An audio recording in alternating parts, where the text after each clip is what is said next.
Pengejaran B1193 KKD, kendaraan dicurigai nopol palsu.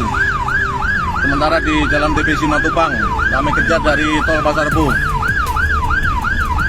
Bak adegan film, aksi polisi kejar Honda Jazz pakai plat palsu, pengendara masih mahasiswa. Sebuah aksi kejar-kejaran bak adegan film Hollywood terjadi antara mobil Honda Jazz RS dengan mobil anggota Satuan PCR Direktorat Lalu Lintas Polda Metro Jaya di Jalan TB Simatupang, Jakarta Selatan, Selasa 30 Januari 2024. Dalam rekaman video yang diunggah akun Instagram @tmc_polda metro, terlihat mobil berkelir abu-abu itu melaju ugal-ugalan untuk menghindari kejaran polisi. Kejar dari tol Pasar Rebo. Kami berhentikan, mencoba kabur, kami lakukan pengejaran.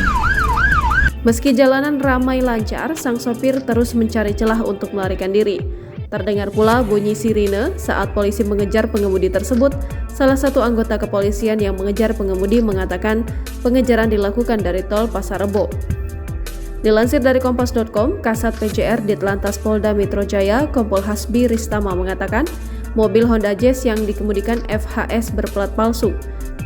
Ternyata FHS mengaku menggunakan plat palsu untuk masalah sepele agar bisa melintas di jalan yang diberlakukan ganjil genap. Belakangan diketahui bahwa STNK mobil tersebut juga tidak terdaftar di aplikasi e-tilang.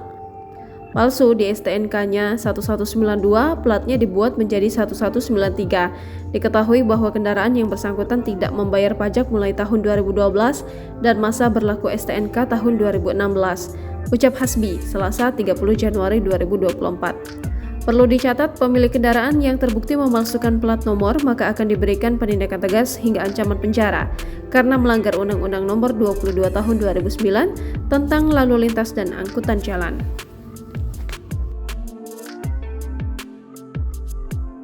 Download Tribun X sekarang, menghadirkan lokal menjadi Indonesia.